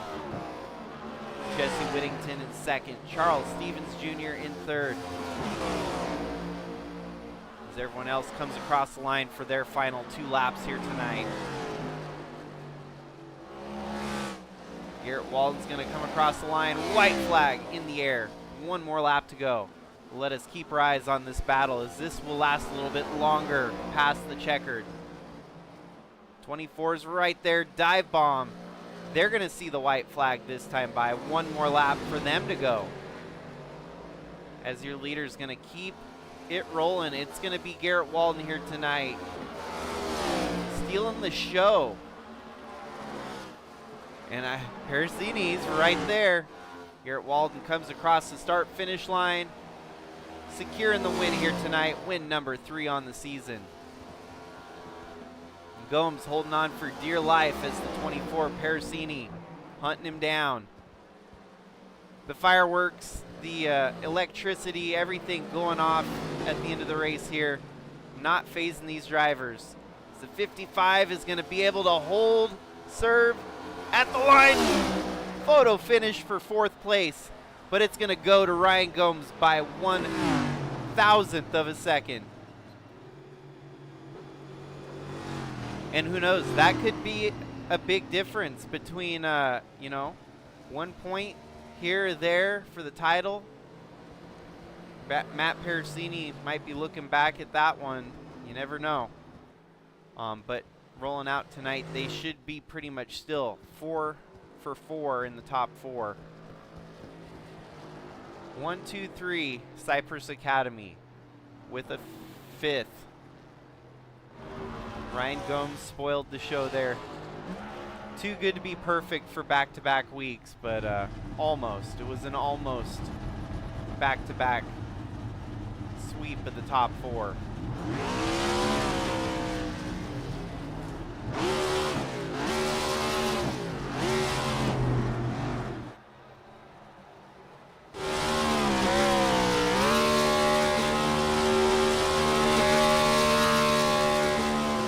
Garrett gets to burn it down here tonight at Worldwide Technology Raceway here at Gateway.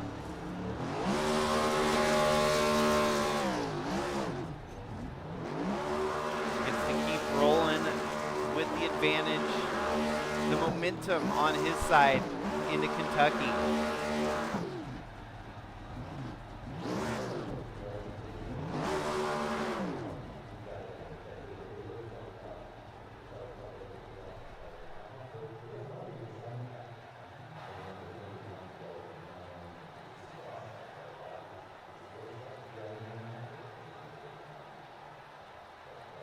Well, and that, folks, is your race here tonight. 50 laps, 150 from Gateway Worldwide Technology Raceway. Garrett Walden comes home victorious, followed by Jesse Whittington and Charles Stevens Jr.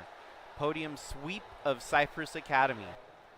Ryan Gomes kept, look at that, by the narrowest of margins, kept fourth place away from Matt Pericini by, 1,000th. That's 1,000th, I believe. 0.337 to 0.347. Pericini had to hold on for fifth. Sharn Hill coming home sixth. Matt Bands seventh. Holden Wheeler eighth. Lauren Vincent ninth. Josh Hall 10th. And Jorge Ledesma Jr. with an 11th place finish here tonight.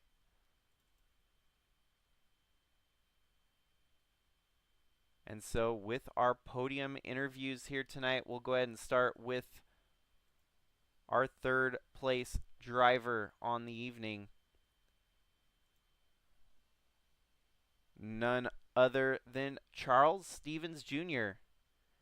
bringing it home third for Cypress Academy. This is Jacob in the booth. Do you copy, Charles? I have you. Well, congratulations on the podium here tonight. It was a very methodical race. The team, your guys' plan worked out perfectly for a top 3 finish. Kind of walk us through it. How did all the strategizing and game planning get you to where you were here tonight? Um, well, I qualified bad, so I had to try to work my way to the front and get some stage points to try to help me out.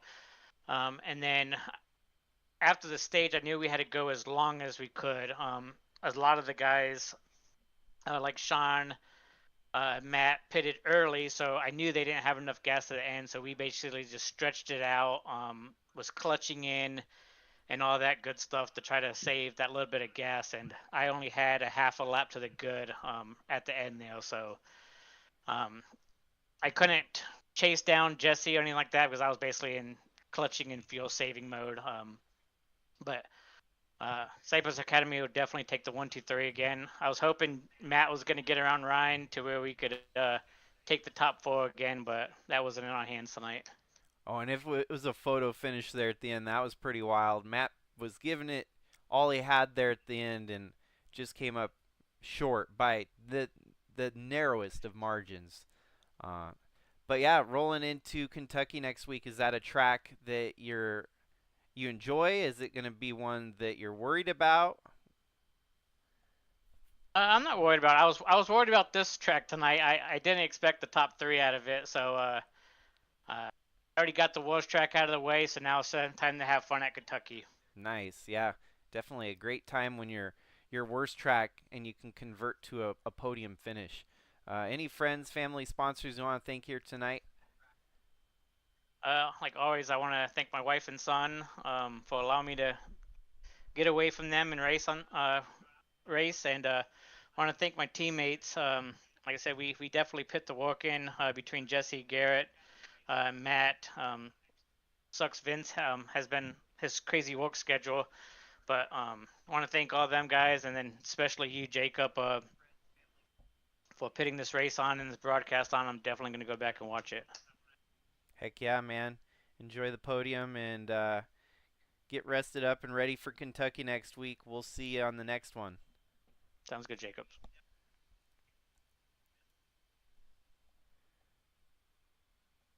And next up, we're going to go ahead and interview your second place finisher, Jesse Whittington, here tonight. Jacob in the booth. Do you copy, Jesse? Yeah, I got you. Well, how about that? A runner-up finish here tonight at Gateway. Um, what else did you have in the tank there? Did you have much in the tank at all by the end of this one? Yeah, I did. I noticed, I don't know, with about 20 laps to go, I had 3.5 laps of fuel I needed to try to save because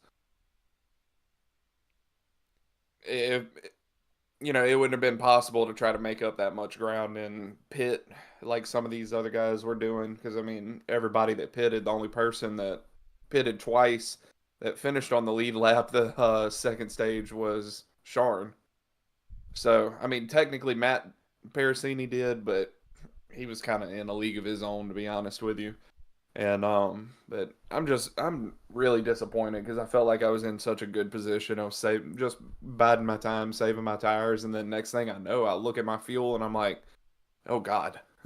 So yeah, I'm really disappointed with how it played out. And I'm really happy for Garrett. We got a teammate locked into the championship four.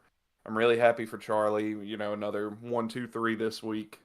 Nearly a 1, 2, 3, 4 for 2 weeks in a row. That would have been awesome. But man, it doesn't always work out the way that you want it to. So, just gonna take one on the chin and try to see what we can go get done at Kentucky next week. Yeah, is Kentucky one of the tracks that you're happy to go and see, or is it one of those tracks that might be a little bit scary? Yeah, I mean, to be truth be told, it kind of depends on the field size because it's a tough track to navigate in these cars. I don't know what it is. It may be the bumps throughout one and two, but I mean, you got lane options, but the car naturally wants to step out on you a lot there, on the exit of turn four, especially. So, if we have a field this size, then I'm not too worried about it. We'll just try to get another solid run. We come into the points tonight 13 points above the cutoff. So, getting P2 in stage one and P2 for the race, that's a really good points night. We're going to have the 0x bonus points. We got some bonus points for leading the lap. So, I'm not in panic mode unless for some reason next week we get, 30 cars out on track, then I'll be a little bit in panic mode at that point. Well, hopefully there's no sweat next week and it's a good race through and through. I'm excited. I'll be away. Unfortunately, we'll have someone in to cover for Kentucky next week. So unfortunately, I'll be missing the action, but I'll definitely catch up on it once I get a chance. So any friends, family, sponsors you want to thank here tonight? Oh, absolutely. First and foremost, as always, my wife, my kids, never complaining whenever I come out here and do this, and I can't thank them enough for their love and support always. Um, I got to give a huge shout out before I even get to my sponsors to my teammates. We set into the season with some goals in mind. We wanted the team championship. We wanted to try to get as many of us into the championship race as possible. And last week we show up and we're able to get a 1, 2, 3, 4. This week we get a 1, 2, 3.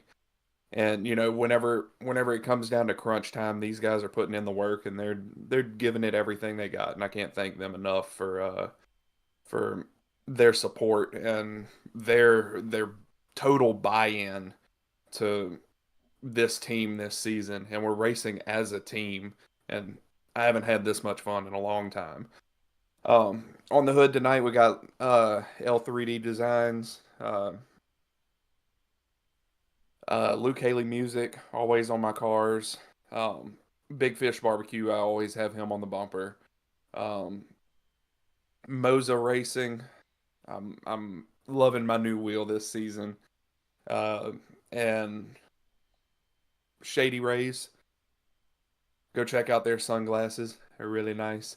And thanks to the league for putting this on week in and week out. Thanks to you for covering it every week. I know you said you won't be here next week. I hope you're able to tune in and catch the action. But yeah, a lot of people to thank, but I'm having a good time. Nope, that's for sure. You guys are all coming in clutch here when it matters the most, and definitely putting on a show week in and week out. So Enjoy this podium finish. Get rested and ready for Kentucky next week, and we'll see you on the next one. Absolutely. You have a great night, man. You too. And so for our final interview here tonight, we're going to go ahead and dial up the race winner here tonight, number 43 of Garrett Walden.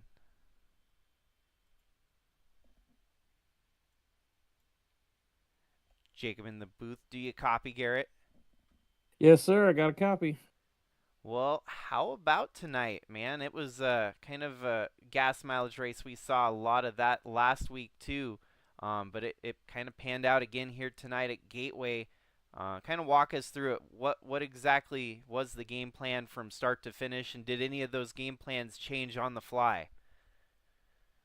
Well, started out, thought it was going to be good, and then I got some trouble on lap 1, got bad loose into turn 3, and kind of went to the back and gathered it up, and kind of figured, all right, well, I know I'm fast enough to be there at the end. I just need to be patient, save the tires, don't overwork them, don't overheat them throughout the length of the runs, and it worked out to where I, after the stage, got in a good, decent track position and was able to stay there.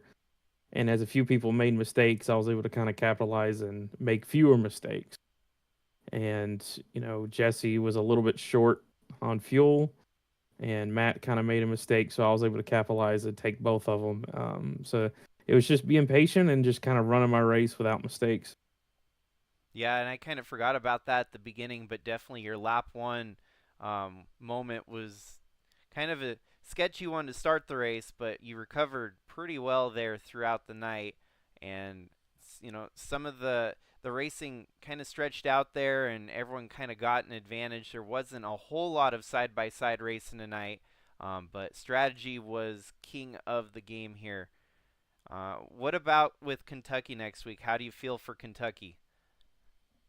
Well, I ain't really too worried about it because, now I'm into the final round.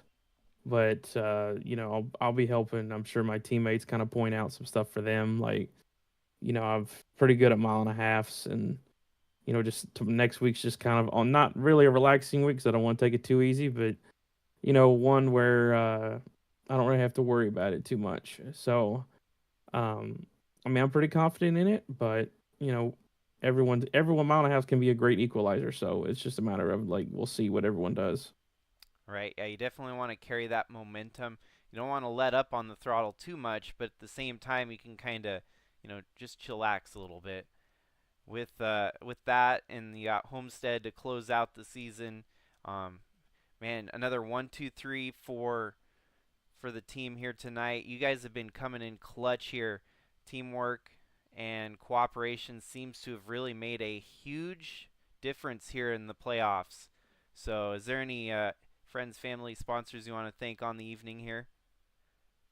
Yeah, just a big shout out to my team with Cypress, with me, Jesse, uh, Charles, Matt, and Vince. Vince has been working a lot, so he ain't been really able to join us. Big shout out to admins here in the league, doing this for us every week, doing the stuff behind the scenes. You for putting on a broadcast for us every week. Big shout out to everyone watching, friends, family. My mom's always watching. Really appreciate her watching and, cheering me on through all this. But other than that, just anyone else watching, appreciate anybody, tuning into us every week and watching us do this. Well, I guess we can kind of coin this one the spin and win for you. There's been a few occasions in real life where that's happened, and you get both ends of the the highs and the lows there. You definitely started off on the low side, but came out on top. So congratulations again for the win. Thank you, sir. And have a great night, and we'll see you in the next one. Yes, sir. And that, folks, is a wrap here tonight for the Devs Sports Cards SCSRA Cup Series. Congratulations to Garrett Walden on getting the job done, and all of Cypress Academy that brought it home in the top 5. Kentucky next up on the calendar. Round of 8 eliminator. One thing for certain, we know the 43 is locked in to the Final Four. So now the rest of Cypress Academy, they're going to be working together to try to get their teammates locked in. Ryan Gomes, he might be the one to play spoiler. Sharn Hill came home 6th, so he still didn't lose too many points here tonight. I would wager if you're looking at the points as they sit, leaving here tonight, obviously Garrett Walden, number 1. Jesse Whittington with the points gained, bonus points and all that, he should be the first one, not, the second place, basically. He might have more points than Garrett Walden, but because Walden's locked in, Jesse Whittington would technically be second on that list. Charles Stevens and Matt Parasini 3rd and 4th. But Gomes would be right there, maybe even tied with Parasini on points with his +1 here tonight on him. Sharn Hill coming home 6th. He's probably about 3 or 4 points out of it in 6th. Matt Bands, probably about 5 points back. And Josh Hall probably about, I want to wager about 8 to 10 points back. And that's all just a guesstimation here, folks. Don't take my word for it, but we'll find out come next week at Kentucky with the updated points and how that situation looks. So thanks again, everyone tuning in. Hopefully you have a great night. Stay safe out there. And for Intensity Broadcast,